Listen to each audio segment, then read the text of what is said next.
the mindsets or beliefs that people had who were protected against PTSD included things like belief in one's own ability to overcome challenge, belief in a higher power, belief that one has control over life circumstances, belief that obstacles are opportunities to grow from. These were perspectives that people had that differentiated the Vietnam veterans who came home and were able to get back to life and thrive to some capacity without a clinical diagnosis of PTSD from their counterparts who had the same battle experience but came home and had the diagnosis of PTSD. Yeah.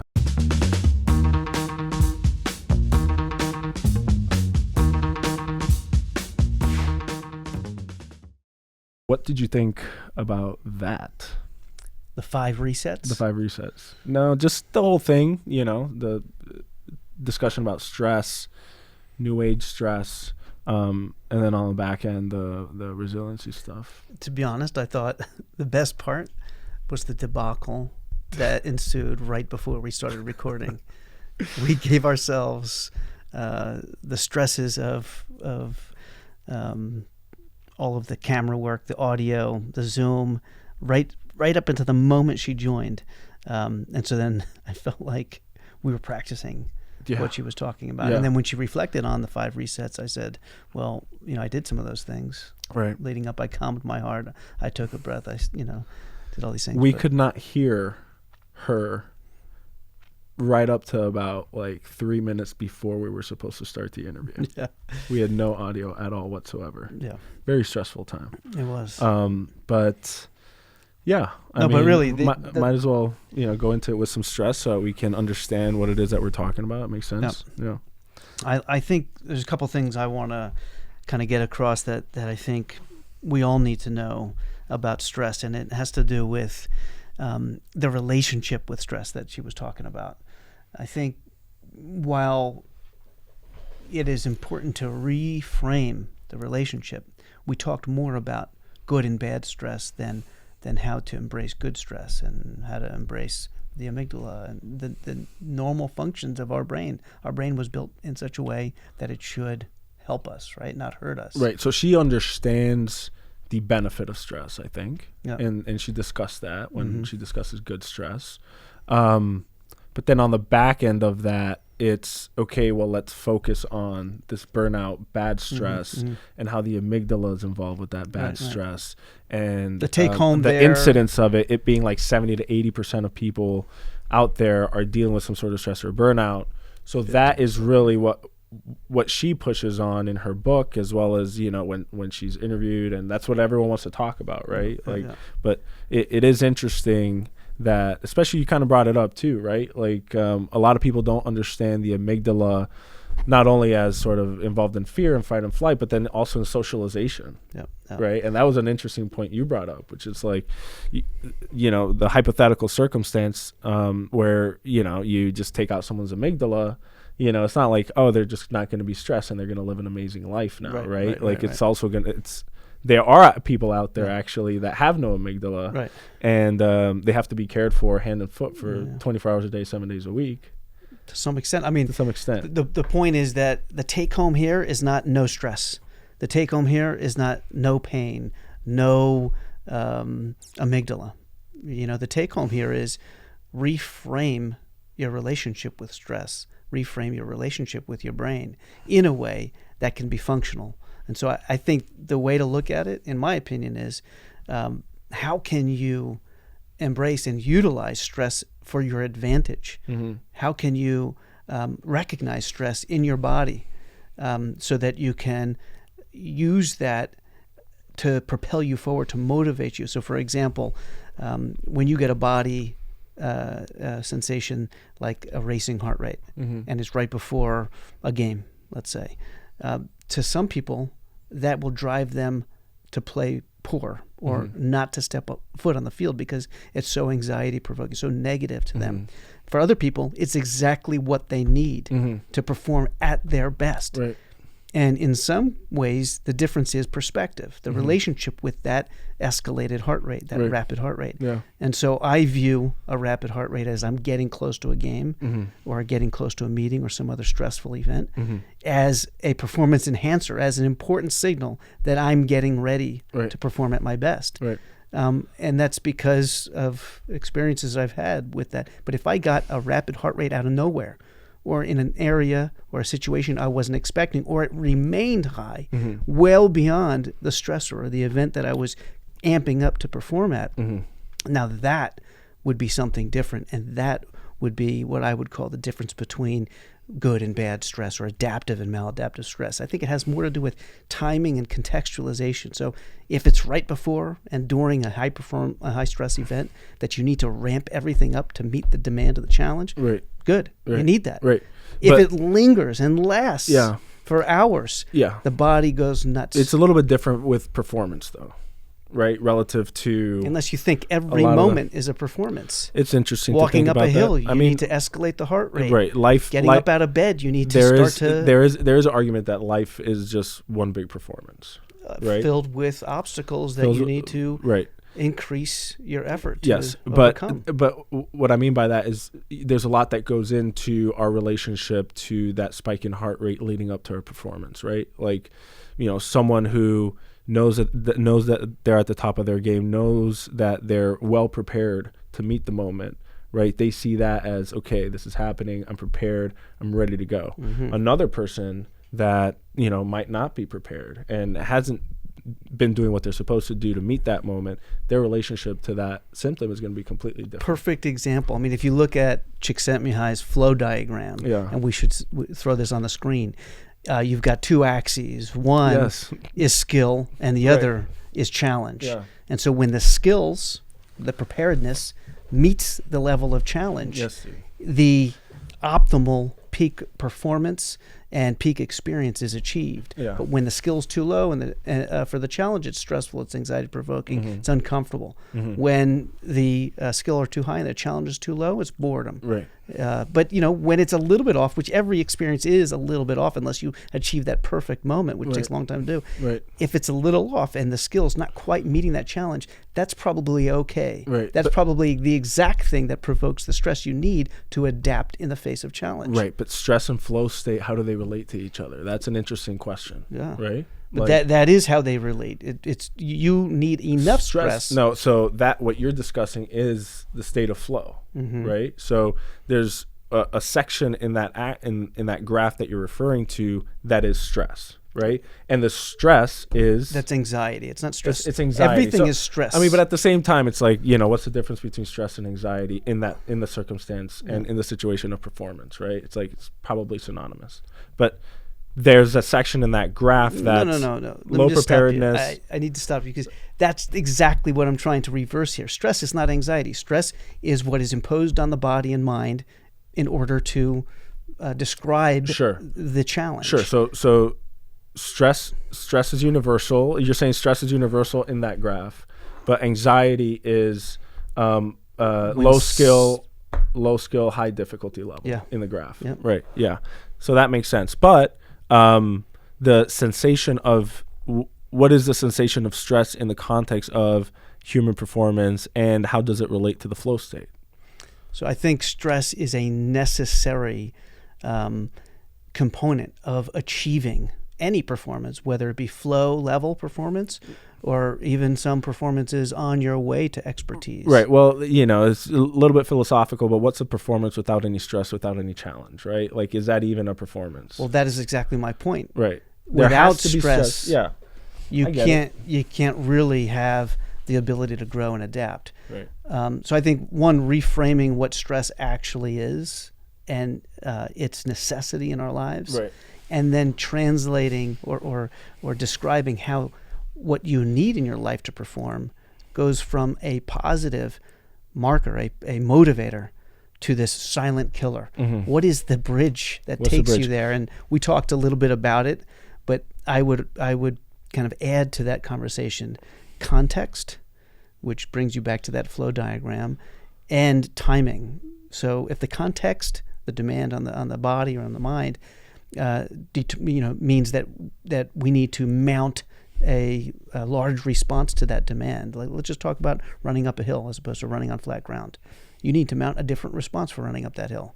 If that is something that you're prepared to do and you've been practicing it, then your heart will have a normal response to that and will escalate appropriately to meet that demand, get the blood flow to all the muscles that is required to actually make it up the hill. Mm-hmm. If you're not prepared for that, or the heart rate is not going to escalate, then you will not make it up that hill, no matter how hard you try, right? So you need a certain amount of stress imposed on the system, but not so much that you can't possibly overcome it. Right, and that's the interesting distinction, and something that I was thinking about, kind of digging deeper with her a little bit, was there's comfort zone, and certainly we understand that we grow when we're outside of our comfort zone, but then what's the distinction between, you're growing and you're super stressed out, and you need to scale it back a little bit? Like, what is that distinction? Where is it? How do you know when it's happening? Yeah.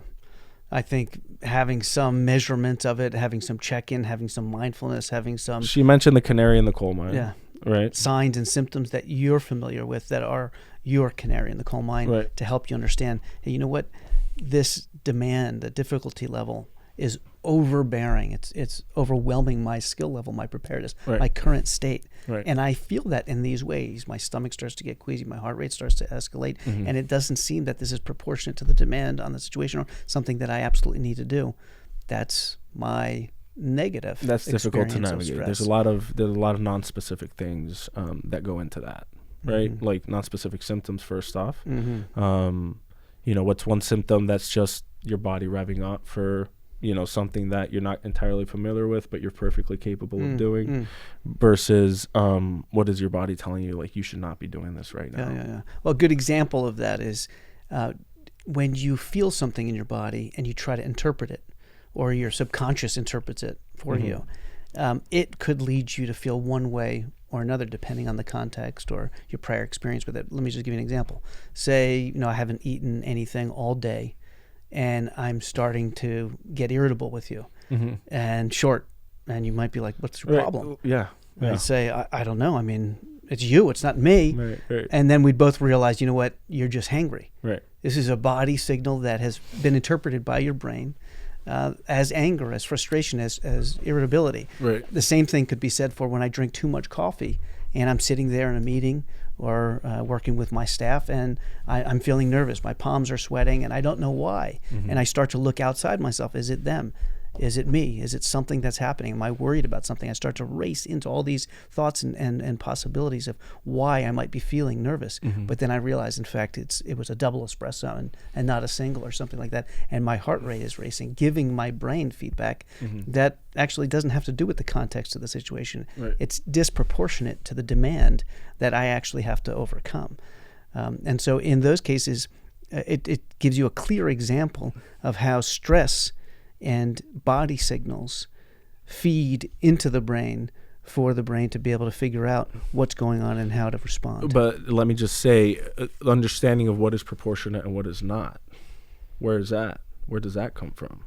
How do you know that? It's a relationship thing. You have to develop this relationship with your body signals over time. The athlete is a perfect example. Over the course of multiple practices and performances, the athlete begins to know what an escalated heart rate feels like, what muscle tension feels like, mm-hmm. and how that is going to impact their performance.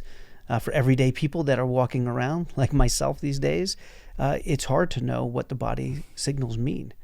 Yeah, that's what I meant when, I was asking her about intuitive eating. Yeah. I wasn't asking her about like the gut microbiome connection. I was asking her about our intuition about our body signals. Yeah, and maybe I didn't communicate that entirely well, but I wanted her to speak on that a little bit, and she made some excellent comments about rephrased. I think it basically is covered in her book when she talks about stop, be, and breathe. The point that I was trying to make was like, hey, we're talking about the microbiome. A big issue is not understanding our gut signals. Yeah. We're talking about stress. A big issue is not understanding what a stress signal actually is and what it looks like. Yep. And how much is too much. And how much is too much, right? So.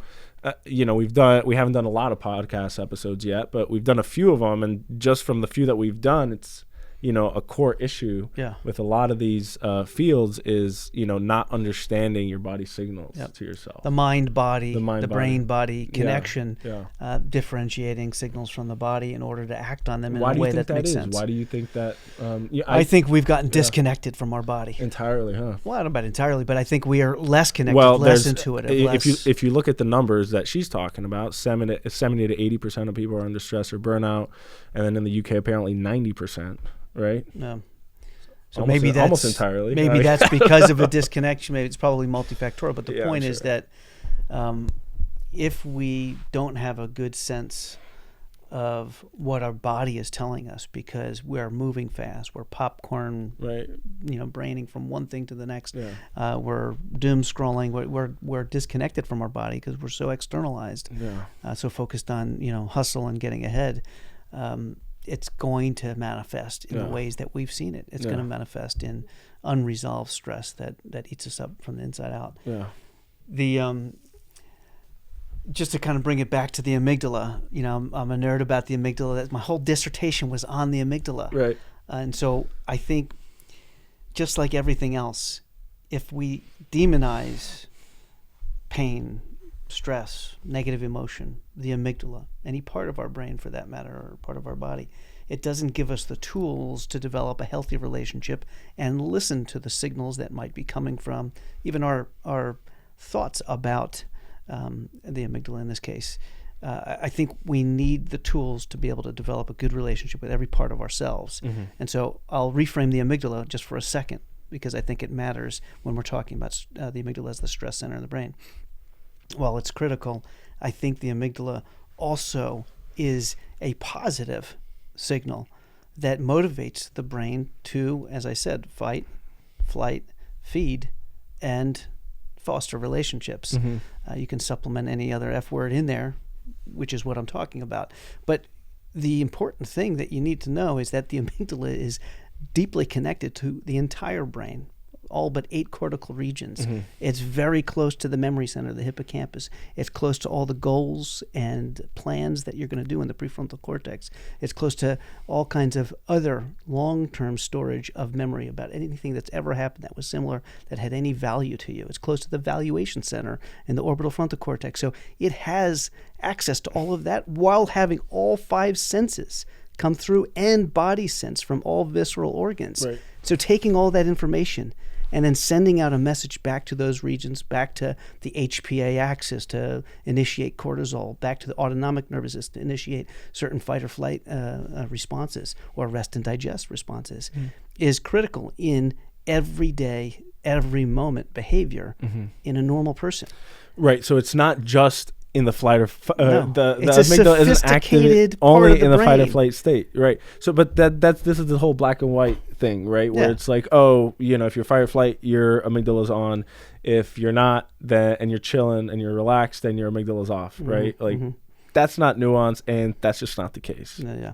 I think it's important not only for survival and threat assessment, but anything that's salient or vital, and things that are salient and vital could be food, could be fun things, could be important things that, are positive. It doesn't always have to be active only in dangerous, threatening situations. In fact, the amygdala is known to activate when reciprocating trust in fMRI experiments, or when actually making real-world donations, or when playing trust games and evaluating whether the other individual is going to give you a fair deal or not, or when looking at pictures of loved ones versus neutral, unfamiliar people. So the amygdala activates when it sees or gets information from the rest of the brain, including the senses, something that is valuable for moving ahead, valuable for not only survival, but in our case, for the human being, survival is not just physical. Survival is reputational. It's very social. Right. It has to do with who you are to yourself and everybody else around you. And so if your reputation is threatened, the amygdala is also active. If your reputation is on the line, the amygdala can motivate positive behaviors just as much as it can motivate fight or flight. So fight or flight is not the only thing and having a positive relationship with stress, with the amygdala, with things like pain are critical for us actually doing something about chronic conditions that relate to when those stressors and when those distressing emotions and events kind of become longer. What do you think about the health implications of this sort of chronic stress state? She says, hey, it's not causative, it's associative, right? And it can make things worse. Seems like she's towing the line between contributory versus associative. Yeah. You know correlational what I mean? Versus causative. I don't know. I'm sure there's tons of experiments that show causal roles of stress. Right. Depending on how you want to talk about the definition of stress. But in my opinion, I think stress causes a ton of problems. So let's look at the more severe diagnosis of stress, post-traumatic stress disorder, right? Mm-hmm. We know people with PTSD have increased rates of all-cause mortality relative to people that don't, right? Yeah. What is that? And certainly people will say, well, they'll get into kind of high-risky behaviors that might predispose them to that. Their eating might be off, so on and so forth. But what is that? What do you think?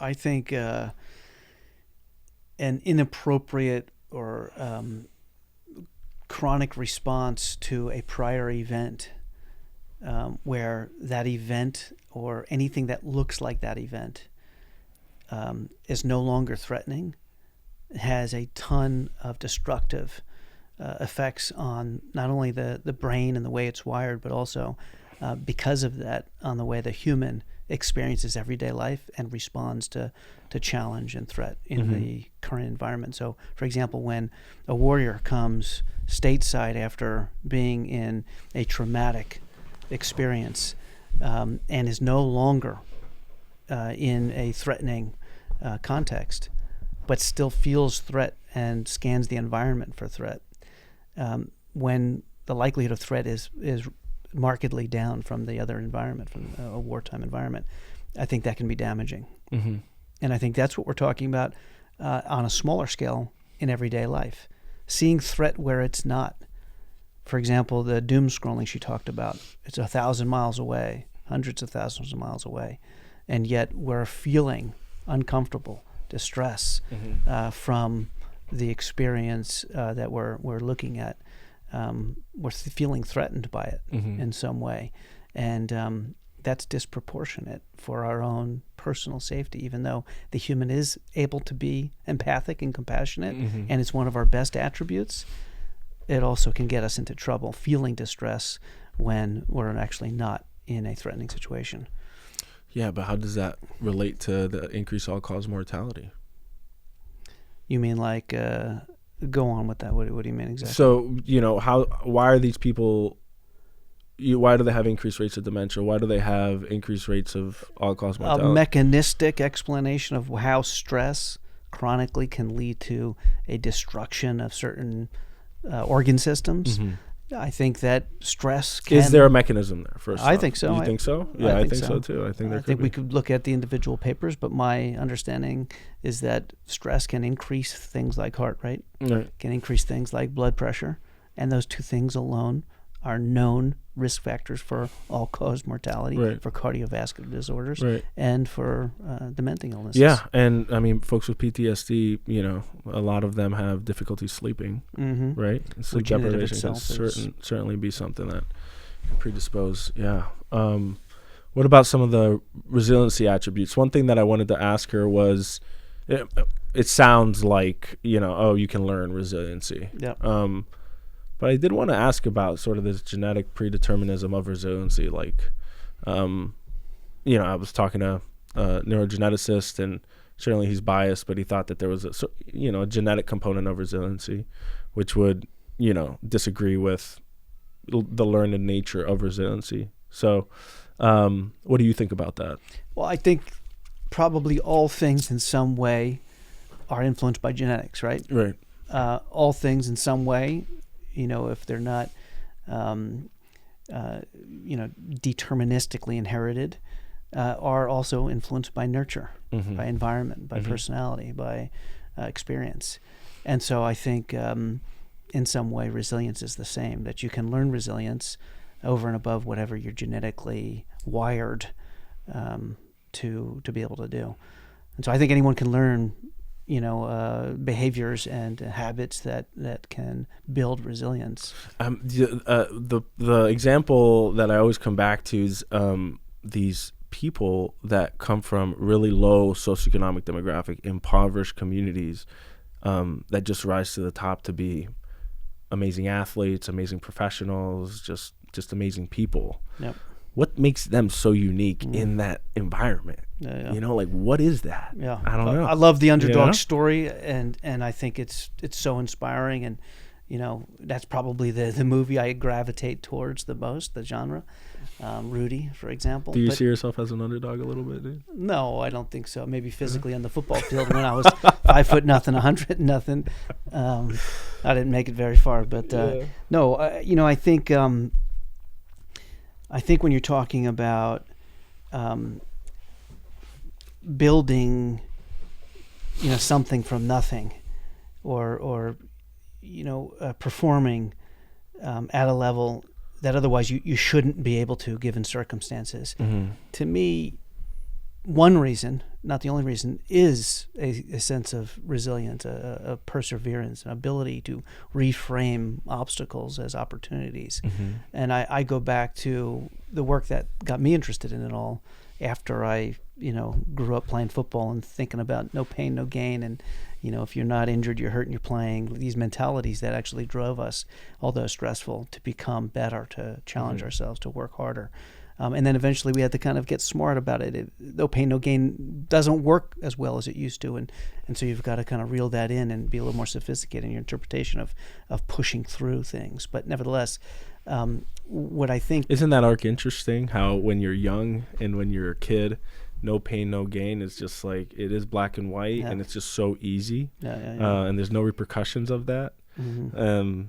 And then the older you get, the more repercussions you start getting, not necessarily physical, but more mental. I don't know what that is, but it's physical and mental, very interesting arc. Yeah. But the building resilience, I think, really comes down to not just having a physical capacity to weather challenge, although I think that's part of it, as you were saying from your conversation with the neurogeneticist, but also the capacity to be cognitively flexible, to reframe before you jump off on this. I know you like that. The Dennis Charney work that I was talking about before from Mount Sinai, looking at Vietnam veterans and how those with similar battle experience could come home with or without PTSD, and looking at what biologically, psychologically was different about these two different groups. And he found, as I said in the episode, at least 5 different things that were on the spectrum of mindset or beliefs about oneself and the environment that differentiated the two groups. And so I'll name a few of them and then let you go on cognitive flexibility, because that's where he gets to in his papers. But the mindsets or beliefs that people had who were protected against PTSD included things like belief in one's own ability to overcome challenge, belief in a higher power, belief that one has control over life circumstances, belief that obstacles are opportunities to grow from. Mm-hmm. These were perspectives that people had that differentiated the Vietnam veterans who came home and were able to get back to life and thrive to some capacity without a clinical diagnosis of PTSD from their counterparts who had the same battle experience but came home and had the diagnosis of PTSD. Yeah, that's interesting. Have you looked at the paper out of for the Korea War veterans, where they came back and they did something similar, where they looked at the factors of veterans that develop PTSD and not, and a big element and a big factor was a state of chronic stress. Overlaid with these traumatic events and moments. So, the fact that, you got mosquitoes and just the entire environment of being there is not stressful, right? It's so stressful. I'm sorry. It's not necessarily, they're in an air conditioned room and then they come out and they have this traumatic event and then now they have PTSD. It had more to do with just a constant state of chronic trauma underlying these events Interesting. of So trauma. it was kind of synergistic, or Exactly. people who had chronic, even low-level daily stress with traumatic experience were worse off than people who didn't. Sure. Is that your point? Yeah. Which is interesting. Well, I think it relates to the hustle culture, the advanced technology that we're immersed in today. Not in as extreme of a scenario as you described, but we've got this chronic low-level stress that we're just used to. Right.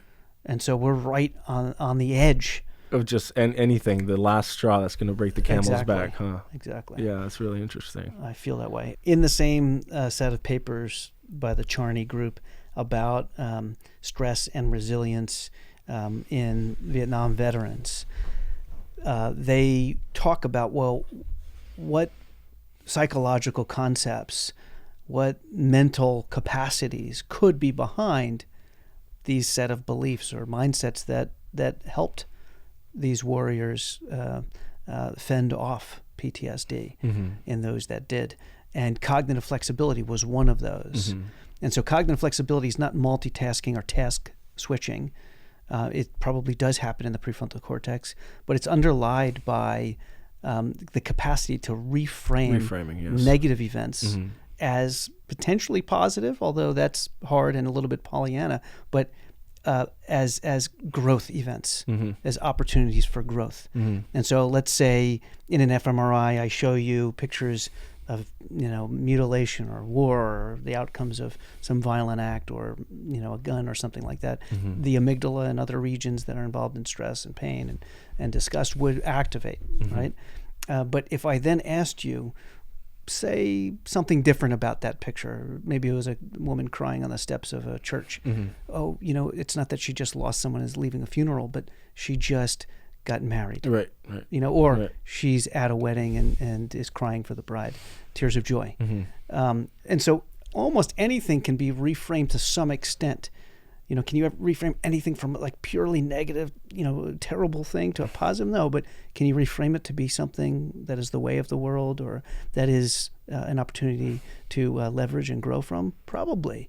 Having that flexibility, the ability to do that, can literally change the brain's response to the same picture. Or in another body of work using real-time fMRI, which I'll explain, DeCharms and colleagues actually looked at the pain response in the brain, the anterior cingulate activation, and showed participants in real time a picture of a fire, a flame, that would increase and decrease in concert with activation or blood flow to the anterior cingulate. And so they would have real-time feedback from their brain wired up to the MRI while they're in there managing pain. I think it was a heat stimulus to the arm. And so as the heat stimulus would change or would be there and linger, they had to either let it, just experience it, or reframe it. And they were given like 3 or 4 different ways to reframe it.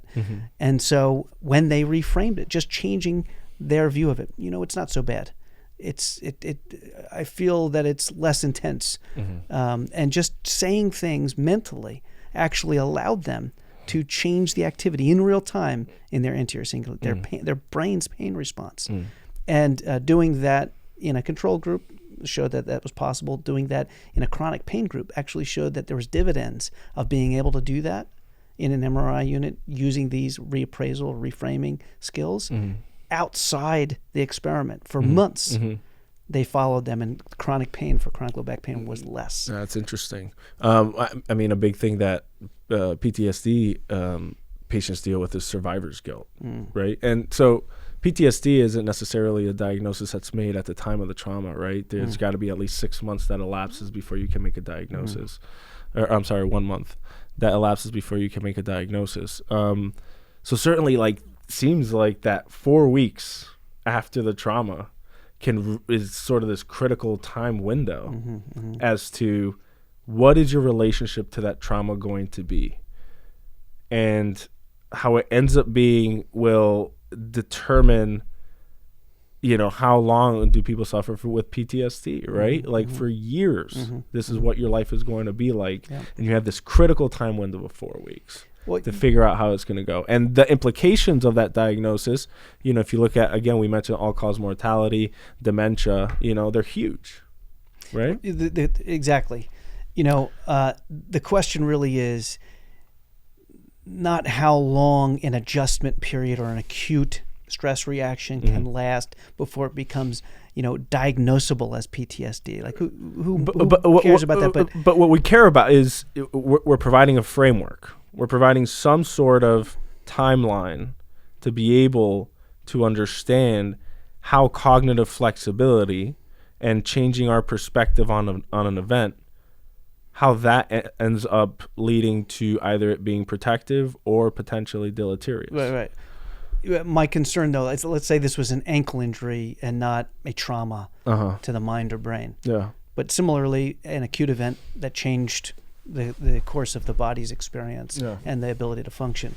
And so if you let it linger for a month, not addressing the actual root cause of the pain or of the tissue damage and not doing any repair work, rehabilitation, that ankle is going to be worse off. There's no question about it. So no matter what window we're talking about, a month or 2 months or a week of experiencing trauma unaddressed could have repercussions for years down the line. And so I think the point that you're making is really valuable, and it's kind of like a hot topic in movies, in social media, but also in medicine. How can you get into the brain after trauma in an acute window, minutes, hours, and change the brain's memory of the trauma or experience of the trauma or framing of the trauma so that the adjustment period is protective? A healthy one. A healthy one. I mean, there's a recent TV series where they had like implants in the amygdala, and it was aimed at deleting old memories of trauma. But those individuals had these kind of like missing pieces of their lives that otherwise would have enriched their lives with meaning and detail that they were missing.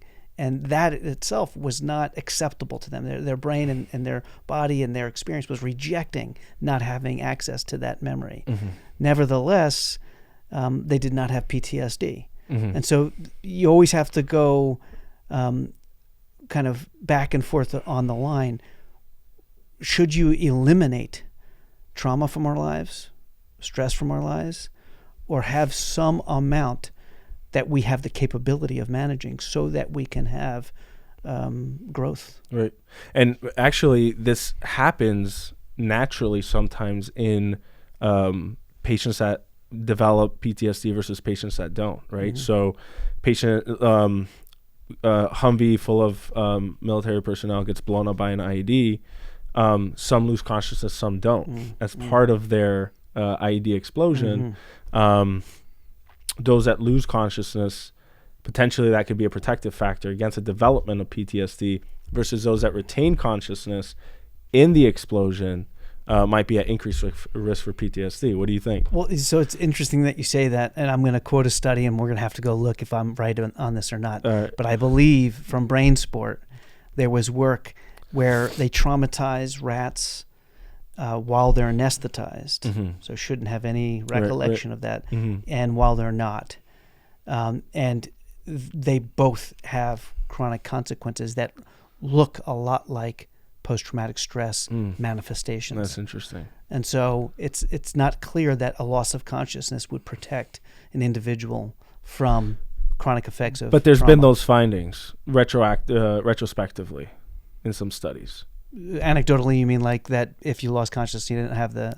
I don't know. It's an interesting point. Stress disorder. Yeah, I came across a retrospective study like that, which Cool. was interesting. Yeah. But like it's retrospective. There's a lot of confounding factors, so on and so forth. But it's interesting when you talk about, if you're just deleting an event, if that'll help you with your post-traumatic stress disorder. That was the hope of propranolol, actually. What do you mean, deleting? Giving propranolol acutely after trauma. So propranolol was thought to block. Propranolol is a beta blocker, right? Beta 2 blocker that can decrease your heart rate and decrease your sympathetic nervous system activity. But it also has central nervous system effects, and it was thought to decrease the brain's ability to take something from short-term memory and translate it into long-term memory. And so it was thought that acutely giving propranolol after trauma might decrease the capacity for that traumatic event to enter long-term memory and then haunt an individual long-term in the ways that trauma can manifest. Yeah. And so, I think Dr. Vanderkolk will talk about that. He writes about it in his book. I've actually heard about it, in the circles when I was getting my PhD, and it was coming about. But at the end of the day, I don't think that works. And we'll have to see if other biochemical or other kind of therapeutic means can actually change the acute event so that it never enters a long-term memory negative. Consolidation. Yeah. Right. Yeah. Interesting. Should we get into psychedelics? That's actually, well, did we I don't think we have time, dude. What time is it? It's 2:10. Oh, we gotta go. 2:10. I did just want to say one thing on resilience, if I could. Yeah. I think one thing we could expand when we're thinking about resilience is that resilience is not a one-person game here. In fact, in today's society, I think resilience is something that you can only do and develop in the context of other people. And so I like to think about resilience not only as being able to respond to threat, challenge, or danger in a way where we bend and bounce back, but in a way where we bend and not just bounce back, but get better because of together. And so I think of resilience as an ability for an individual to have that leverages social relationships, that leverages the people around you that can support you. And so people who are good at that, I think, have an advantage in resilience. People who are good at asking for and leveraging social resource, others around them to provide them a sense of meaning, a sense of purpose, and potentially emotional support, physical support, financial support. I think that also plays into resilience. And I think that comes down to accessibility and equity and diversity. And I also think that puts a different spin on the amygdala, right? When we're thinking about stress, but it's all in the amygdala. Well, Right. What about building and fostering relationships, Exactly. right? That's going to support resiliency, the protective factor against stress, right? That's also involved in the amygdala. Yep. So I think at the end of the day, what I took home that I think our audience would appreciate is, one, stress is not all bad. We need it to survive, to thrive. We can form a new relationship with it. And the 5 resets are awesome strategies, totally accessible, actionable ideas that are written into her book. Did you have a favorite or a couple favorite 5 resets? I'm going to say my favorite exercise within the 5 resets was stop, breathe, be. I favor anything that you can do in the moment to completely stop the attachment to a rumination, to a thought that's going to take you down a negative rabbit hole. I really love when you can have something accessible and actionable in the moment. And so I think stop, breathe, be is exactly that. You can do that anywhere, anytime. Right. And then the rumination piece is what she discussed regarding the negative self-talk. Yeah. Right? Yeah. That's rumination. Which is awesome. And the fifth one gets at being a better self, being better to yourself. And I think it's hard to be compassionate to ourselves. We're so hard on ourselves. This is a thing that's really personally affected me so much. Was giving myself some grace, not being so hard on ourselves. We're not perfect. Think about warriors, right? There's no value in being self-compassionate, right, in battle, right. There's no place for that. But when they retire, what are they going to do? I mean, doing self-compassion, taking care of yourself, thinking about yourself in a positive way, being easy on yourself, giving yourself some grace, that does not feel natural. Yeah. But when I talk to warriors about that, it blows their mind because they're like, wait a second, you know what? It sounds silly saying it. I don't even want to go there, but Doc, I think you're right. Yeah. I think I can be better to myself, and I think that's going to feel good. Yeah. And so I love that one, even though it might sound... It's not easy, but it is, because it's just the way that you think about yourself and the way that you talk to yourself. It's like you can't control how other people talk to you and your environment sometimes, but what you can control is you. And the way that you act and the way that you behave towards other people, but even more importantly, towards yourself. I always take it back to this one experiment that was done where individuals watched a funny clip of a movie. Half the group put a pencil in their mouth, so it actually caused what would look like a smile and felt like a smile, and half the group were told not to smile, and did not have a pencil in their mouth. And so the group that had the pencil in their mouth but wasn't actively smiling rated the clip as much funnier, much more enjoyable, and they had a better experience. And so faking it to make it, so to speak, actually has a ton of value. And so if anybody, including myself, is just not feeling there, it's reasonable, I think, to get your body there, and your brain will catch up. That bottom-up feedback to your brain can work both ways. It can give you anxiety when you are hungry or when your heart's racing from too much coffee, but it can also give you calm when you take that breath. Yeah, definitely. I liked setting up our core values.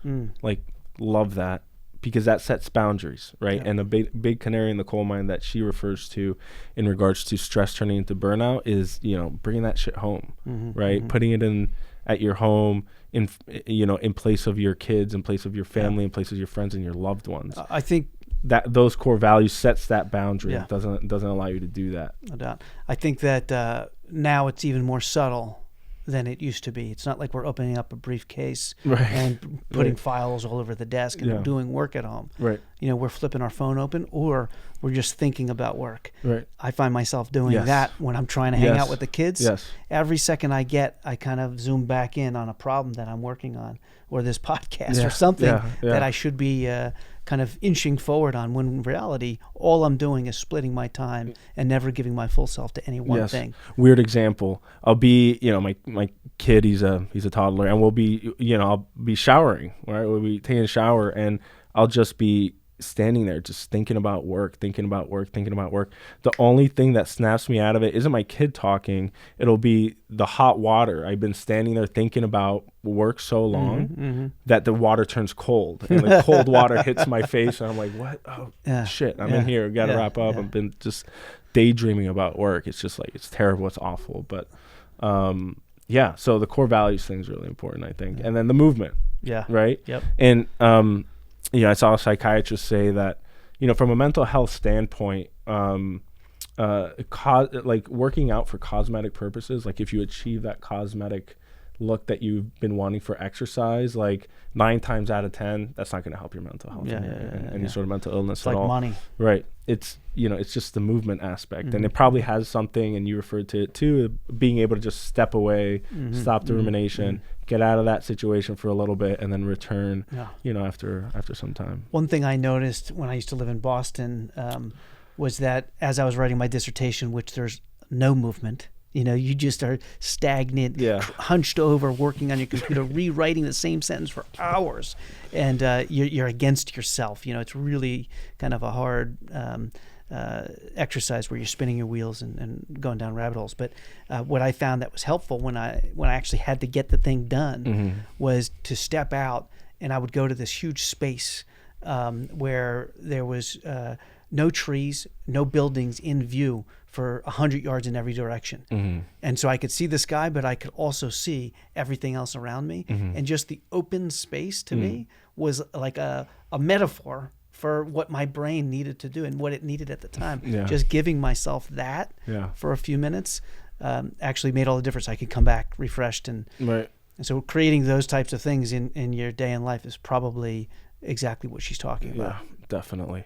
And we could certainly go down the rabbit hole of, living in New York City versus living in something that is somewhere that's a lot more open, but we won't do that. We'll spare everybody that. But amazing, man. So the 5 resets. 5 resets. My opinion: movement, boundaries with core values. You think. Stop, breathe, be. Stop, breathe, be. And I think she also has an awesome acronym for MOST that sounds a lot like SMART goals. But essentially it kind of lines up priorities, things that are attainable, and helps you kind of look towards spending your energy there as opposed to worrying about something that may be in the future. Yeah. So I would say Don't sit for too long. Move. Don't bring that shit home with you. Set up boundaries. Set up your core values. What's like really, really important to you. Stop, breathe, be. And I think that's an awesome place to start. And then if people want to dig deeper, they can check out her book. Awesome. Cool. Thanks, buddy.